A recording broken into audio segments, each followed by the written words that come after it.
Hello नमस्कार दोस्तों, मैं प्रियंका द्विवेदी स्वागत करती हूँ आप सभी का। हम सभी हिंदी साहित्य का इतिहास की प्रैक्टिस सेट कर रहे थे। हिंदी साहित्य का इतिहास, इसमें जो आदिकाल का पार्ट है, इसके कुछ क्वेश्चन को हम लोगों ने किया था और इसमें ये जो प्रैक्टिस सेट है ये 11 नंबर की है। इसके पहले जो है 10 प्रैक्टिस सेट हम लोग कर चुके हैं, 10 क्लासेज हो चुकी हैं। ये 11 नंबर पे है और इसमें जो 61 नंबर पे प्रश्न है, इसे हम देखते हैं। आल्हा और उदल किस राजा के सामंत थे? आल्हा और उदल, इन दोनों का नाम हम लोगों ने सुना है, ये बहुत चर्चित है और पूछा जा रहा है कि किस राजा के सामंत थे।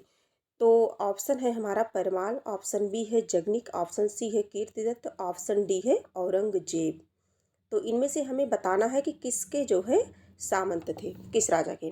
तो आल्हा और उदल ये राजा परमाल के दरबार के सामंत थे। किसके? परमाल। तो ऑप्शन में देखना चाहेंगे हम लोग कि परमाल है किसमें, तो ऑप्शन ए राइट आंसर हो जाएगा, ऑप्शन ए। ये परमाल के दरबार के सामंत थे। इनकी वीरता का वर्णन जगनिक ने किसमें किया है? परमाल रासों में। परमाल रासों में किसने किया है? जगनिक ने। तो जगनिक की रचना कौन सी है? परमाल रासो। आल्हा और उदल की वीरता का वर्णन किसमें है? परमाल रासों में। अगला प्रश्न है 62 नंबर पे प्रश्न है, वीर गाथा काल के प्रसिद्ध प्रबंध काव्य का नाम है। वीर गाथा काल के प्रसिद्ध प्रबंध काव्य का क्या नाम है? सबसे पहले तो हम ये जान लेते हैं वीर गाथा काल है क्या। जैसा कि जानते हैं और पढ़ भी चुके हैं कि आदिकाल को विभिन्न विद्वानों ने, आचार्यों ने भिन्न भिन्न नाम दिया है ना। किसी ने वीर गाथा काल कहा है, तो किसी ने आदिकाल को आदिकाल कहा है, किसी ने सिद्ध सामंत काल कहा है। तो सिद्ध सामंत काल किसने कहा है? राहुल शंकरत्यायन ने कहा है। हम ये आदिकाल को आदिकाल किसने कहा है? हजारी प्रसाद द्विवेदी ने कहा है। तो ये सारी चीज़ें हम लोग पहले भी पढ़ चुके हैं, कई बार अध्ययन कर चुके हैं इसका। तो इसमें ये जानेंगे कि वीर गाथा काल किसने कहा है। सर्वप्रथम ये जान लेते हैं। तो वीर गाथा काल, आदिकाल को वीर गाथा काल किसने कहा है? तो रामचंद्र शुक्ल ने, आचार्य रामचंद्र शुक्ल ने, आचार्य रामचंद्र शुक्ल ने जी ने कहा है कि वीरगाथा, आदिकाल को वीरगाथा काल। तो प्रश्न है हमारा, वीरगाथा काल के प्रसिद्ध प्रबंध काव्य का क्या नाम है? ऑप्शन ए है पद्मावत, ऑप्शन बी है पृथ्वीराज रासो, ऑप्शन सी है कामायनी, ऑप्शन डी है रामचरितमानस। प्रबंध काव्य का नाम पूछा गया है। तो ये जो हमारा राइट आंसर हो जाएगा, ये हो जाएगा पृथ्वीराज रासो।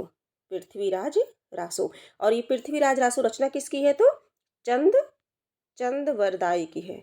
वरदाई की है। किसकी है?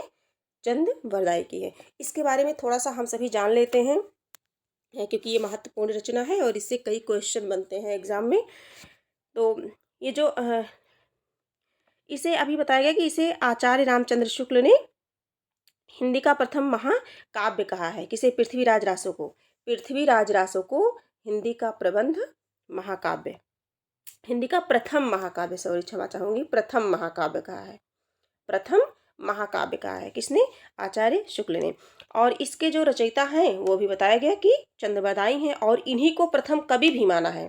प्रथम महाकाव्य जो है शुक्ल ने पृथ्वीराज रासो को माना है और प्रथम कवि किसको माना है? चंद्रवरदाई को माना है।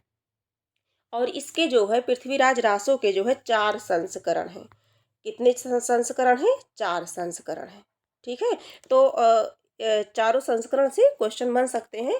तो थोड़ा सा हम लोग जानकारी कर लेते हैं कि 4 संस्करण हैं कौन कौन से। सबसे बड़े संस्करण का प्रकाशन जो है नागरी प्रचारणी सभा काशी से हुआ था। कहाँ से हुआ था? काशी से हुआ था। 4 संस्करण हैं इसके, है ना। तो जो सबसे बड़ा है उसका प्रकाशन कहाँ से हुआ था? काशी से हुआ था। किसके द्वारा? नागरी प्रचारणी सभा के द्वारा। और इसकी हस्तलिपियाँ जो है प्रतियाँ इसकी उदयपुर के संग्रहालय में सुरक्षित है। और इस संस्करण में जो है 69 समय या खंड है। समय या खंड हैं। हम लोग किसकी चर्चा कर रहे हैं? हम लोग चर्चा कर रहे हैं रामचरित पृथ्वीराज रासो के जो 4 खंड हैं, 4 संस्करण हैं। पृथ्वीराज रासो के जो 4 संस्करण हैं, उसका जो सबसे बड़ा संस्करण है, पहला संस्करण है, उसकी चर्चा हम लोग कर रहे हैं।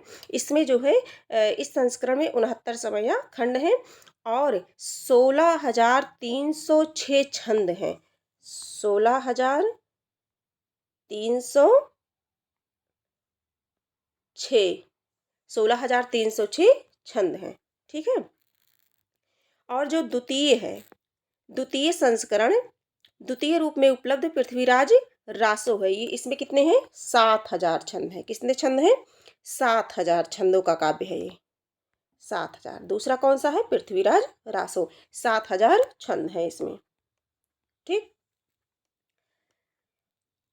और इसका प्रकाशन जो है नहीं हुआ, किंतु अबोहर एवं बीकानेर में इसकी प्रतियां सुरक्षित हैं। किसकी? दूसरे वाले की, जो 17वीं शताब्दी ईस्वी में लिखी गई थी। कब लिखी गई थी? 17वीं शताब्दी ईस्वी में लिखी गई थी। ठीक। अब तीसरे की चर्चा हम लोग कर लेते हैं। 4 संस्करण थे हैं, 2 के हो गए। तीसरा लघु संस्करण है। इसमें जो है 3500 छंद हैं। कितने छंद हैं?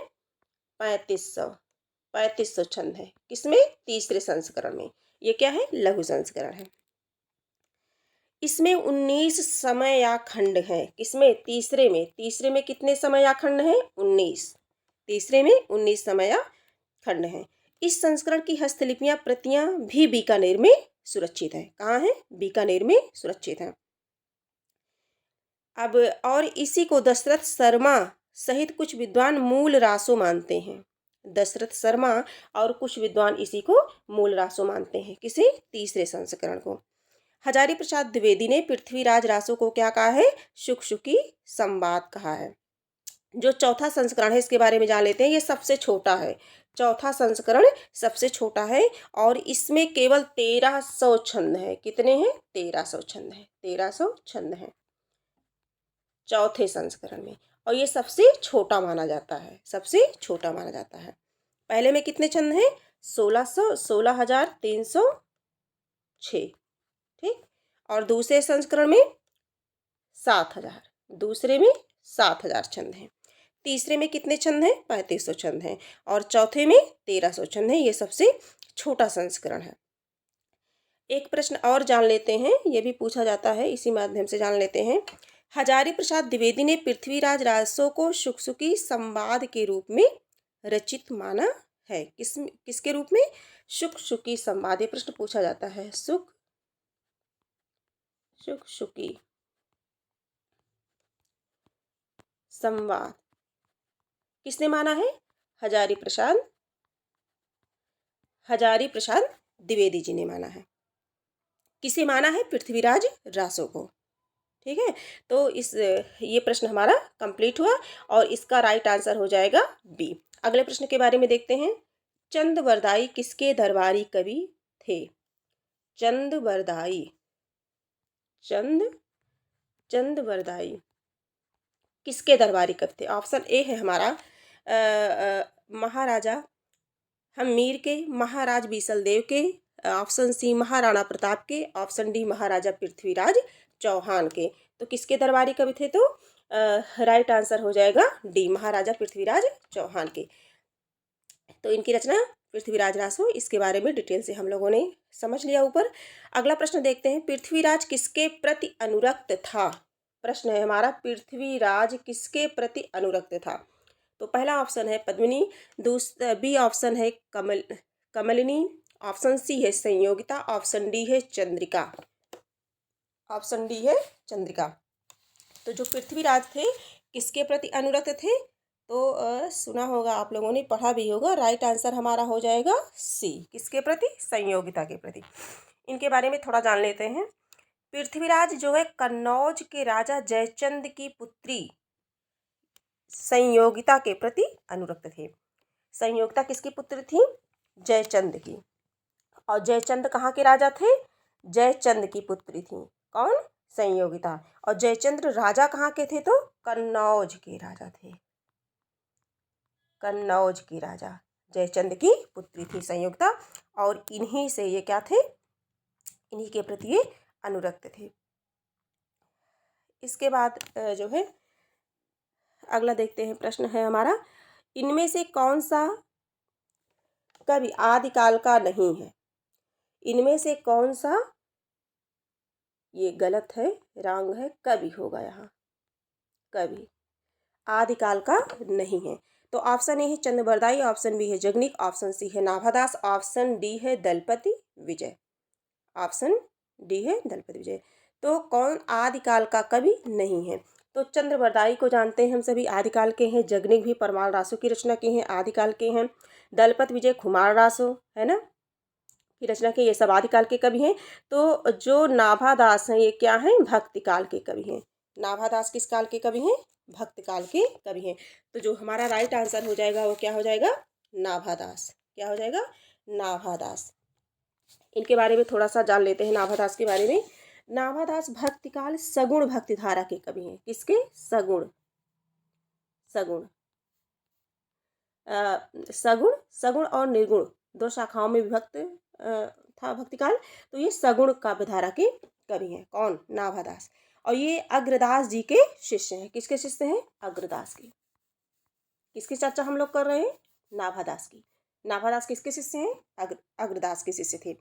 इन्होंने अष्टयाम की रचना श्रृंगार भक्ति तथा रसिक भावना को लेकर के की है। अष्टयाम किसकी रचना है? नाभादास की है। अष्टयाम नाभादास की रचना है। और ये किस भावना से लेकर के किए हैं अष्टयाम की? श्रृंगार भक्ति अथवा रसिक भावना, श्रृंगार भक्ति को लेकर के इन्होंने की है। और ये तुलसीदास के ही समकालीन थे। किसके? तुलसीदास। तुलसीदास, लेकिन तुलसीदास क्या है? ये भी हैं, ये राम भक्ति शाखा के कवि हैं। तो इस प्रकार से राइट आंसर हमारा हो जाएगा नाभादास। ठीक है। अगला प्रश्न है हमारा, इनमें से कौन सी रचना आदिकाल की है? पूछा जा रहा है कि आदिकाल की है, कौन सी रचना आदिकाल की है? ऑप्शन ए है सूरसागर, ऑप्शन बी है विद्यापति, ऑप्शन सी है बीजक, ऑप्शन डी है भ्रमर गीत। तो आदिकाल की रचना पूछा जा रहा है। तो आदिकाल सूरसागर, ये तो सूरदास की रचना है, तो ये भक्तिकाल की है। और बीजक जो है ये कबीरदास की रचना है, ये भी भक्तिकाल की है। भ्रमर गीत ये भी जो है भक्तिकाल की रचना है। और ये विद्यापति पदावली, ये विद्यापति की रचना है। कीर्ति पताका, कीर्तिलता और पदावली है ना, तो ये आदिकाल की रचना है। तो राइट आंसर हमारा हो जाएगा बी। अगला प्रश्न है, आदिकालीन साहित्य का प्रमुख रस है? आदिकालीन साहित्य का प्रमुख रस है। तो आदिकालीन रचनाएं वीर रस में रची जाती हैं, ये हम सभी जानते हैं।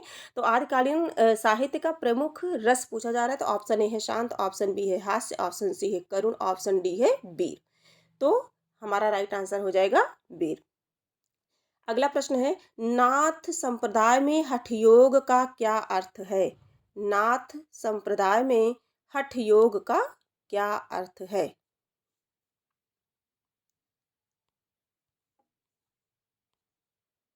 नाथ संप्रदाय में हठयोग का क्या अर्थ है?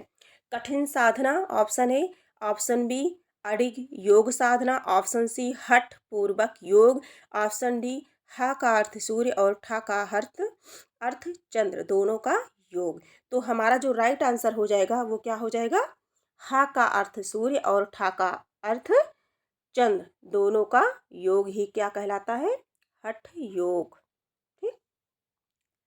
अगला प्रश्न है हमारा, निम्नलिखित में से सिद्ध साहित्य के विषय में कौन सा कथन सत्य नहीं है? सिद्ध साहित्य के विषय में कौन सा कथन सत्य नहीं है? तो ऑप्शन ए है सिद्ध साहित्य का झुकाव सहज साधना की ओर है, ये भी सही है। सिद्ध साहित्य के प्रथम कवि सरहपा हैं, ये भी सही है। सिद्ध साहित्य की रचना चर्या पदों तथा दोहों में हुई थी। रचना जो है चर्या है ना, चर्या पदों या दोहों में हुई, ये भी सही है। सिद्ध साहित्य का प्रणयन पिंगल भाषा में हुआ, ये क्या है हमारा? गलत है, नहीं पूछा गया है, तो ये नहीं है। ठीक है, राइट आंसर डी हो जाएगा। अगला प्रश्न है, चारण साहित्य किस साहित्य का दूसरा नाम है? चारण साहित्य किस साहित्य का दूसरा नाम है? तो जो चारण साहित्य है वो हमारा ऑप्शन ए है सिद्ध साहित्य, ऑप्शन बी है नाथ साहित्य, ऑप्शन सी है जैन साहित्य, ऑप्शन डी है रासो साहित्य।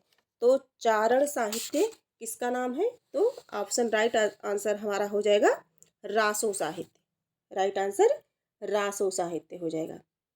रासो साहित्य का दूसरा नाम है चारण साहित्य। ठीक है, तो इस प्रकार से जो है हम लोगों ने 10 क्वेश्चन की प्रैक्टिस की और इनके माध्यम से और जो भी इम्पोर्टेंट क्वेश्चन इससे बन रहे थे उन सभी को यहाँ देखा। ये क्लास यहीं समाप्त होती है। अब अगले दिन अगली क्लास होगी। तब तक के लिए धन्यवाद।